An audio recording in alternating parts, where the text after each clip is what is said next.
अस्सलाम वालेकुम नाज़रीन, उम्मीद करता हूँ कि आप सब खैरियत से होंगे। तो आइए आज का हम हमारा दर्स शुरू करते हैं। सूरह फ़ातिहा के हमने आगाज़ किया था बिस्मिल्लाहिर्रहमानिर्रहीम अल्हम्दुलिल्लाहि रब्बिल आलमीन, पहली आयत। अर्रहमानिर्रहीम, ये थी दूसरी आयत। उसके बाद है मालिकी यौमिद्दीन। आइए सबसे पहले हम ये देखते हैं कि इसका पिछली आयतों से क्या ताल्लुक़ था। तो सबसे पहले लिल्लाही, जैसे मैंने आपको बारहा ये चीज़ बताई है कि ये मौसूफ़ है और रब्बी सिफत है, अस्सिफ़तुल ऊला।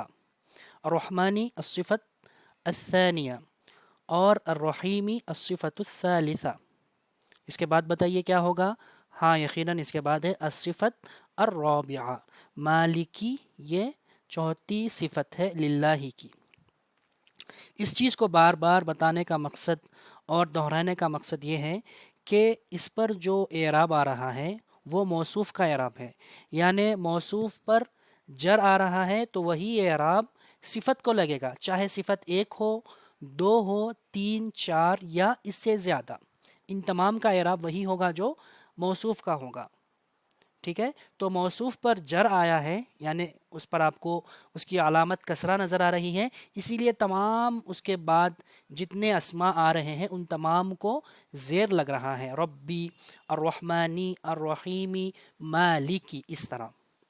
ठीक है, तो अब यौमी है, अद्दीनी है, इसको सिफत मत समझिए। इसके बारे में आपको मैं इंशाल्लाह अभी इस वीडियो में बताऊंगा। तो अब हम इस आयत की तरकीब करेंगे, इसकी तहलील करेंगे। सबसे पहले है मालिकी। आप देखिए साथियों कि किसी भी इसम पर या तो अलिफ लाम होगा या तनवीन होगी। अगर उस पर ना अलिफ लाम है ना तनवीन है तो इम्कानात हैं, पॉसिबिलिटी है कि वो मुज़ाफ़ हो। ठीक है, मुज़ाफ़ हो सकता है या फिर वो कोई ममनू मिन सर्फ़ का नाम हो सकता है जिस पर तनवीन नहीं आती है।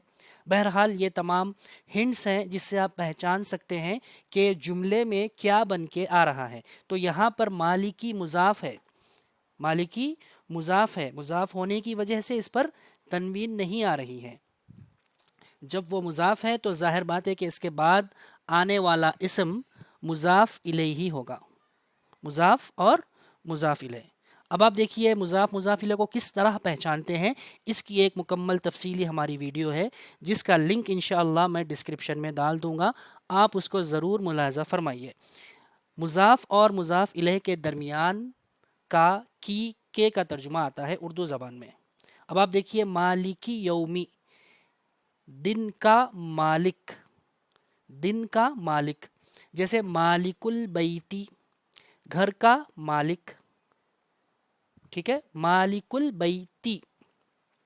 इसी तरह मालिकी यौमी, दिन का मालिक। अभी तो पूरा माना आपको समझ में नहीं आ रहा होगा, इंशाल्लाह हम इसके बारे में मज़ीद आगे देखेंगे। बताना मकसद ये है कि ये दोनों आपस में मुज़ाफ़ और मुज़ाफ़ इलैही है। ठीक है, फिर उसके बाद ये जो यौमी है ये ख़ुद सेंटेंस में फिर मुज़ाफ़ बन रहा है और अद्दीनी मुज़ाफ़ इलैह है। तो ये जो यौम है एक ही वक्त में बैक वक्त वो मालिकी के लिए मुज़ाफ़ इलैह है और अद्दीनी के लिए मुज़ाफ़ है। तो उसके दो किरदार हैं, मुज़ाफ़ इलैह भी है और मुज़ाफ़ भी है, लेकिन दो अलग अलग हैसियतों से। अब आप देखिए यौमिद्दीन का तर्जुमा देखिए, यौमिद्दीनी का माना क्या है, जज़ा का दिन। यौमिद्दीनी जज़ा का दिन का मालिक, इसका तर्जुमा कैसे हो रहा है, मालिकी यौमिद्दीनी, जज़ा के दिन का मालिक। ठीक है, तो यौमिद्दीनी आपस में फिर से मुज़ाफ़ और मुज़ाफ़ इलैही है। इसकी तरकीब इस तरह है। अब आप देखिए हमने ये चीज़ आपको बताई थी कि मुज़ाफ़ पर ना अलिफ लाम आता है ना तनवीन आती है। आप देखिए मालिकी पर इसीलिए यहाँ पर अलिफ लाम है ना तनवीन है, और यौमी को देखिए कि वो मुज़ाफ़ बन रहा है इसीलिए उस पर तनवीन नहीं आ रही है। मुज़ाफ़ के बारे में सिर्फ इतना आपको जहन में रखना है कि मुज़ाफ़ पर ना अलिफ लाम लगेगी ना तनवीन आएगी, एक चीज़। दूसरी चीज़ ये है कि मुज़ाफ़ इलैह पर हमेशा जर आएगा, हमेशा जर आएगा। اس کے بارے میں یہ قاعدہ نہیں ہے کہ مضاف الیہ پر الف لام آ سکتا ہے یا نہیں آ سکتا ہے، اس سے اس کو کوئی بحث نہیں ہے، یعنی مضاف الیہ پر الف لام آ بھی سکتا ہے اور نہیں بھی آ سکتا ہے۔ یہیں پر آپ دیکھ لیجئے یومی مضاف الیہ ہے لیکن اس پر الف لام نہیں ہے، اور الدینی بھی مضاف الیہ ہے لیکن اس پر الف لام ہے۔ تو مضاف الیہ کے لیے قاعدہ صرف ایک ہی ہے کہ مضاف الیہ پر جر آئے گا، اور مضاف کے بارے میں قاعدہ یہ ہے کہ مضاف پر نہ الف لام لگے گا اور نہ تنوین لگے گی۔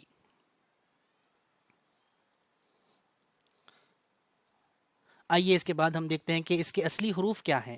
مالکی، اس کا روٹ ورڈ ہے میم، لام اور کاف، اور یوم کا روٹ ورڈ کیا ہے؟ یا، واو، میم۔ الدین کا روٹ ورڈ کیا ہے؟ دال، یا اور نون۔ یہ صحیح ایک قسم ہے جو آپ کو پتہ ہے، اور اس کے مد مقابل 7 قسمیں ہیں جو غیر صحیح ہیں۔ وہ ہے مثال اجوف ناقص، لفیف کی 2 قسمیں مضاعف اور مہموز۔ صحیح وہ اسم یا فعل ہے جس کے روٹ ورڈ میں الف، واو یا نہ ہو، اور اس میں حمزہ نہ ہو، اور اس میں ریپیٹیشن نہ ہو، یعنی ایک ہی حرف 2 مرتبہ نہ آیا ہو۔ تو اس لحاظ سے میم لام کاف صحیح ہو گیا۔ یا واو میم یہ لفیف مقرون ہے۔ لفیف مقرون کا مطلب یہ ہے کہ یہ جو علت ہے الف، واو، یا، یہ اکٹھا آئیں، یہ اکٹھا آئیں۔ جیسے یا اور واو 2 حروف ہیں علت والے، اب آپ دیکھیے یہ دونوں اکٹھا آ چکے ہیں، دونوں ایک دوسرے کے ساتھ ہیں، تو یہ مقرون ہے۔ لفیف مقرون یعنی 2 حروف علت ایک ساتھ جمع ہو جائیں، وہ لفیف مقرون ہے۔ اور لفیف مفروق یہ ہے کہ ان کے درمیان میں کوئی صحیح حرف ہو، جیسے واو قاف یا، وقا، وقا یقی، واو قاف یا، بیچ میں حرف صحیح قاف داخل ہو گیا ہے۔ اس کے بعد دیکھیے دال یا نون ہے، یہ جو ہے نا اجوف ہے۔ اجوف جوف سے بنا ہے، جوف یعنی پیٹ، اور پیٹ درمیان میں ہوتا ہے، اور علت یہاں پر جو یا ہے یہ درمیان میں آ چکی ہے۔ دال یا نون میں درمیانی حرف یا ہے اور علت یہاں پر درمیان میں آ چکی ہے، اسی لیے اس کو اجوف کہتے ہیں، اجوف۔ اس کے بعد ہے ہم اعراب کی طرف بڑھتے ہیں۔ اس کا اعراب کیا ہے اس آیت کا، اور اعراب وہ کیوں آ رہا ہے، یہ بہت اہم چیز ہے۔ مالکی کا اعراب جر ہے، جیسے آپ کو نظر آ رہا ہے کسرہ کی شکل میں اس کا اعراب، علامت اس کی کسرہ ہے۔ جر کیوں آ رہا ہے؟ وائی، اس لیے آ رہا ہے کیونکہ وہ صفت ہے۔ کس کی ہے؟ للہ کی صفت رابعہ ہے، 4th صفت ہے۔ یومی پر جر کیوں آ رہا ہے بتائیے؟ کیونکہ یہ مضاف الیہ ہے۔ مضاف الیہ کے بارے میں قاعدہ ہے کہ مضاف الیہ کو ہمیشہ جر دیتے ہیں۔ اور الدینی کا اعراب کیا ہے؟ جر ہے، جو کسرہ کی علامت کے طور پر آپ کو نظر آ رہا ہے۔ اس کو جر کیوں دیا گیا؟ کیونکہ یہ بھی مضاف الیہ ہے۔ تو امید کرتا ہوں ساتھیوں کہ آپ کو یہ ہمارا درس سمجھ میں آیا ہوگا۔ اگر آپ کو اس میں کسی قسم کا ڈاؤٹ یا اشکال ہو تو آپ ہم سے ہمارے واٹس ایپ نمبر پر رابطہ کر سکتے ہیں۔ السلام علیکم ورحمۃ اللہ وبرکاتہ۔